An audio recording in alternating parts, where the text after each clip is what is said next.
Hi and hello welcome to channel Dona Vikash. இப்போ சேனலில் பார்க்குறது pass easy videos regulation 2021 subject பார்த்துட்ருக்கோம். இப்போ பார்க்க போகிற subject casting and welding processes.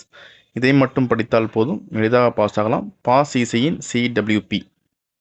WhatsApp channel name pass easy, Instagram ID Vignesh Dona Vikas. Pass ஈசியோட லிங்க் வந்து டிஸ்கிரிப்ஷனில் இருக்கும், நீங்கள் ஜாயின் பண்ணிக்கலாம். அது இல்லாமல் இன்ஸ்டாகிராமுக்கும் குரூப் சாட் இன்வைட் லிங்க் வந்து டிஸ்கிரிப்ஷனில் இருக்கும், நீங்கள் ஜாயின் பண்ணிக்கங்க. ஸோ பார்க்குறது ரெகுலேஷன் 2021 இருக்கிற ஒரு elective subject casting and welding process. Subject code CME 395. Subject பார்த்தீங்கன்னா புது சப்ஜெக்ட் தான், நம்ம பெருசாக ப்ரிடிக்ட் பண்ண சான்ஸ் இல்லை. இருந்தாலும் எக்ஸ்பீரியன்ஸில் ப்ரிடிக்ட் பண்ணியிருக்கோம். இந்த வீடியோஸ் பார்க்குற எல்லாருமே இதெல்லாம் தெரிஞ்சுக்கங்க. நீங்கள் வந்து இந்த பேப்பர் அட்டன் பண்ணதுக்கப்புறம் உங்களுக்கு இந்த கொஷின் பேப்பர் வரும் இல்லையா, அந்த கொஷின் பேப்பரை இன்ஸ்டாகிராம் ஐடிக்கோ விக்னேஷ் டோனா விகாஷ் அப்படின்னு முன்னாடி பார்த்துருப்பீங்க, அந்த ஐடிக்கோ இல்லை மெயில் ஐடி உள்ள டிஸ்கிரிப்ஷனில் இருக்கும், அந்த மெயில் ஐடிக்கு நீங்கள் அனுப்பிச்சிங்க அப்படின்னு நெக்ஸ்ட் டைம் வீடியோ போடும்போது நம்ம ப்ரிடிக்ஷன் எதில் ஒர்க் ஆகிருக்குன்னு பார்த்துட்டு அதுக்கு தகுந்த மாதிரி நம்ம வீடியோஸ் இன்னமும் நம்ம இம்ப்ரூவ் பண்ணலாம்.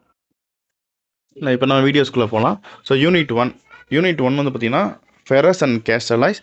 இதில் பார்த்தீங்கன்னா அந்த யூனிட் 1 to 5 வரைக்கும் சப்ஜெக்ட் டாபிக்ஸ் நம்ம ஈஸி தான். ஆனால் நீங்கள் வந்து என்னென்னா நிறையா படிக்கிற மாதிரி இருக்கும். நிறையா படிக்கிறதுமே எப்படி பண்ணிடுறாங்க அப்படின்னா, நீங்கள் ஏற்கனவே இன்ஜினியரிங் மெட்டீரியல்ஸ் மெட்டாலஜி படிச்சிருப்பீங்க, ஏற்கனவே படிச்சிருப்பீங்க, தேர்ட் செமஸ்டர் படிச்சிருப்பேன் நினைக்கிறேன். இந்த EMM சப்ஜெக்ட் நீங்கள் படிச்சிருந்தீங்க அப்படின்னா, நல்லா படிச்சிருந்தீங்க அப்படின்னா உங்களுக்கு இந்த சப்ஜெக்ட் பெரிய மேட்டர் கிடையாது, நம்ம ஈஸியாக நீங்கள் ஸ்கோர் பண்ணிடலாம். ஃபஸ்ட் யூனிட்டில் பார்த்தீங்க அப்படின்னா, ஃபஸ்ட் யூனிட்டில் ரொம்ப முக்கியமானது எல்லாமே இன்ஜினியரிங் மெட்டீரியல்ஸ் மெட்டாலஜிலே கவர் ஆயிடுது. ஃபஸ்ட் யூனிட் டாபிக் வந்து ஃபெரஸ் அண்ட் கேஸ்ட் அலாய்ஸ். அந்த ferrous and cast alloys first topic வந்து solidification of pure metals and alloys.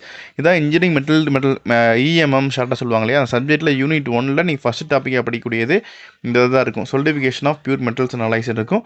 இது ஒரு இம்பார்ட்டன்ட் டாபிக், நல்லா படிச்சுக்கோங்க. அடுத்து compositions and alloys in cast iron. கேஸ்டியானில் என்னென்ன காம்போசிஷன்ஸ் இருக்குது, என்னென்ன அலாய்ஸ் சேர்த்தோம்னா கேஸ்டியான் மாறுது, ஒயிட் கேஸ்டியான், கிரே கேஸ்டியான் நிறைய இருக்கு இல்லையா, எப்படி மாறுதுங்கிறது உங்களுக்கு தெரிஞ்சிருக்கணும். இதுவுமே நீங்கள் ஏற்கனவே படித்தது தான். அடுத்து effect of effects of normal elements and alloying elements in steel. Normal எலமெண்ட்னா ஏற்கனவே இருக்கிற எலமெண்ட்டு, அலாயிங் எலமெண்ட்னா புதுசாக எலமெண்ட்ஸ் சேர்க்கறனால அந்த ஸ்டீலில் என்ன மாதிரி மாறுது, சேஞ்ச் ஆகுது. உங்களுக்கு ஹார்ட்னஸ் வேணும் அப்படின்னா நீங்கள் எல்லாம் என்ன எலமெண்ட் ஆட் பண்ணுவீங்க, டக்டிலிட்டி வேணும் எலமெண்ட் ஆட் பண்ணி இருக்கும், எலமெண்ட் இருக்கும். அந்த எலமெண்ட் எக்ஸாம்பிளுக்கு வந்து நீங்கள் வந்து ஒரு ஸ்டெயின்லெஸ் ஸ்டீல் வேணும், உங்களுக்கு வந்து நல்லா பல பலன் இருக்கணும் அப்படின்னா குரோமியம் எக்ஸ்ட்ரா நீங்கள் ஆட் பண்ணிங்க அப்படின்னா உங்களுக்கு வந்து பார்த்திங்கன்னா உங்களுக்கு வந்து அந்த ஷைனிங் நல்லாயிருக்கும், சீக்கிரம் துருப்பிடிக்காது. அந்த மாதிரி வந்து எந்த எலமெண்ட் ஆட் பண்ணால் என்ன ப்ராப்பர்ட்டி கிடைக்கும் ஏற்கனவே நீங்கள் படிச்சிருப்பீங்க. நீங்கள் இருந்தாலும் கூட உங்களுக்கு மறந்துருந்துச்சு இல்லை ஞாபகம் இல்லை அப்படின்னா திருப்பி இன்ஜினியரிங் மெட்டீரியல்ஸ் மெட்டாலஜி புக்கை பாருங்கள். இது செகண்ட் தேர்ட் யூனிட்டில் வரும் நினைக்கிறேன். அதை வந்து நீங்கள் எடுத்து பார்த்தீங்கன்னா அந்த அலாயிங் எலமெண்ட்டோடைய ப்ராப்பர்ட்டியும் போட்டிருப்பாங்க. அந்த டேபிளை காலம் நல்லா பாருங்கள், கண்டிப்பாக ஹெல்ப்ஃபுல்லாக இருக்கும். ஒரு நெட்டில் தெரிஞ்சாலுமே இந்த உங்களுக்கு எலமெண்ட்டோட PDF கிடைக்கும். அடுத்து melting procedure and composition control for various steels. Melting ப்ரொசீஜர்னால் என்ன ஃபர்னேஸ் யூஸ் பண்ணுறாங்க, ஒவ்வொரு ஸ்டீலுக்கு என்ன ஃபர்னேஸ் இருக்கும் இல்லையா, பியூர் அயன் வரதுக்கு என்ன ஸ்டீல் என்ன ஃபர்னேஸ் யூஸ் பண்ணுறாங்க, அதுலேருந்து என்ன ஃபர்னேஸ் யூஸ் பண்ணி மெல்ட் பண்ணுறாங்க, அந்த மெல்ட்டிங் ப்ரொசீஜர் எவ்வளோ டெம்பரேச்சரில் மெல்ட் பண்ணுறாங்க, எப்படி கூல் பண்ணுறாங்க தெரிஞ்சுக்கணும். ஒரு ப்ராசஸ் வந்து மெல்ட் பண்ண உடனே அப்படியே கூல் பண்ண மாட்டாங்க, அப்போ எப்படி கூல் பண்ணுறாங்க, அந்த கூலிங் ப்ரொசீஜர் என்ன, அதில் இந்த காம்போசிஷன் எப்படி கண்ட்ரோல் பண்ணுறாங்க, இவ்வளோ காம்போசிஷன் வரணும் எப்படி கண்ட்ரோல் பண்ணுறாங்கன்ற ப்ரொசீஜர் ஃபுல்லாக தெரிஞ்சுக்கணும். அடுத்து ஸ்டெயின்லெஸ் ஸ்டீல்ஸை பற்றி. நீங்கள் ஸ்டெயின்லெஸ் ஸ்டீல் இங்கே படிச்சிங்க அப்படின்னா திருப்பி நீங்கள் 4th யூனிட்லேயும் படிப்பீங்க. அதனால் இங்கே படிக்கிற ஸ்டெயின்லெஸ் ஸ்டீல் வந்து கண்டிப்பாக அங்கேயும் ஹெல்ப்ஃபுல்லாக இருக்கும். ஸ்டெயின்லெஸ் ஸ்டீலுக்கு எல்லா டைப்ஸும் நல்லா பார்த்துக்கணும். அடுத்து வந்து ஸ்லாக் மெட்டல் ரியாக்ஷன்ஸ். நீங்கள் வந்து கேஸ்டிங்கில் இல்லையே வெல்டிங்கில் மேலே ஸ்லாக் கிரியேட் ஆகும், ஸ்லாக்னால் வந்து என்ன ரியாக்ஷன் நடக்குதுன்றதை நீங்கள் தெரிஞ்சுக்கணும். அடுத்து டீசல்ஃபரைசேஷன் அண்ட் டீஹாஸ்பரைசேஷனை பற்றி உங்களுக்கு கொஷின்ஸ் வரலாம். இதில் வந்து கம்பேரிசன் ஸ்டேட்மெண்ட்டாகவே கம்பேரிசனாக கொஷின் கேட்கலாம், டிஃப்ரென்ஸ் கேட்கலாம், இல்லை கம்பேரிசன் கேட்கலாம். இது படித்தது இந்த யூனிட் 1 பொறுத்த வரைக்கும் important topic.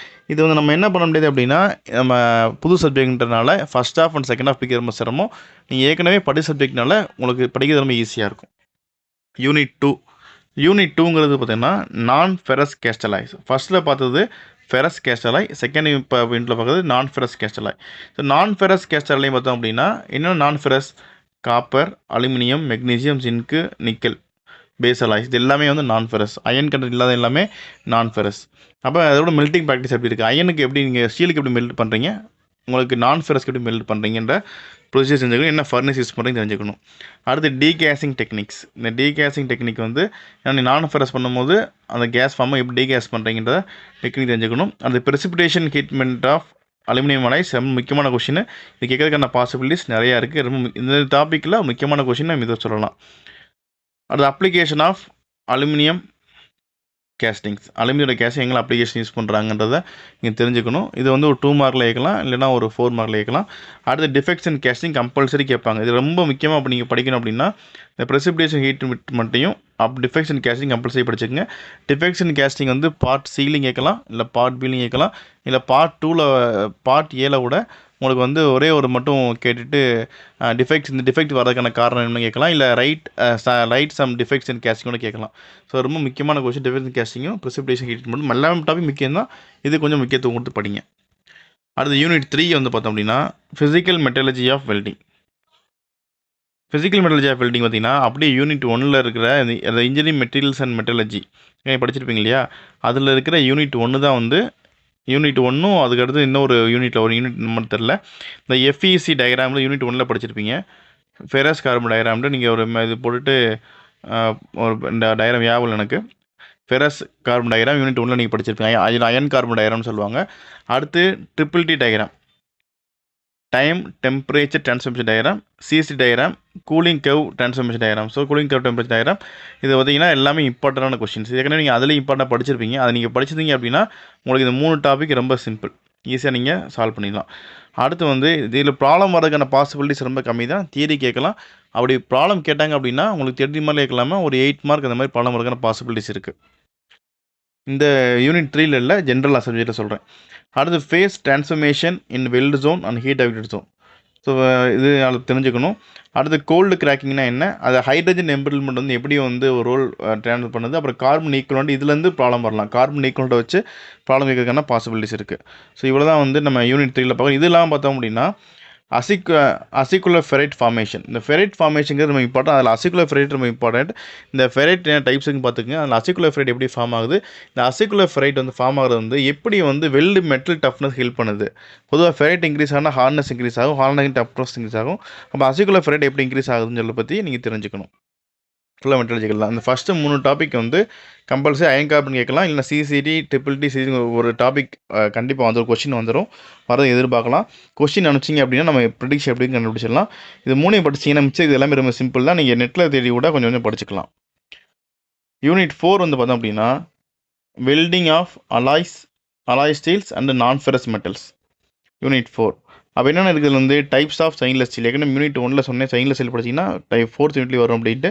So stainless steel types எல்லாமே நீங்கள் படிக்கணும், என்ன டைப்ஸ் இருக்குன்னு பார்த்துட்டு. அப்புறம் வெல்டிங் ப்ராசஸ், இந்த வெல்டிங் ஸ்டெயின்லெஸ் ஸ்டீல் எதெல்லாம் வெல்டு பண்ணலாம், என்னென்ன பாசிபிலிட்டிஸ் இருக்குது வெல்டு பண்ணுறதுக்கு, அது என்ன தெரிஞ்சுக்கணும். அடுத்து welding of arsenic stainless steel. இது புதுசாக இப்போ உருவான ஸ்டீல் வந்து ஆர்சனிக் ஸ்டெயின்லெஸ் ஸ்டீல்.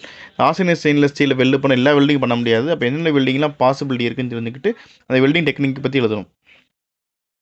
அடுத்து வந்து ஹார்ட் கிராக்கிங். இதுக்கு முன்னாடி கோல்டு கிராக்கிங்கிறத பற்றி பார்த்தோம் ஹைட்ரஜன் எம்பிரில்மெண்ட்டில், அது கேஸ்டிங்கில். இப்போ வெல்டிங்கில் நமக்கு ஹார்ட் கிராக்கிங். இதில் சிக்மா ஃபேஸ் அப்படிங்கிறது இம்பார்ட்டன்ட். அடுத்து கார்பன் கார்பைட் ஃபார்மேஷன்.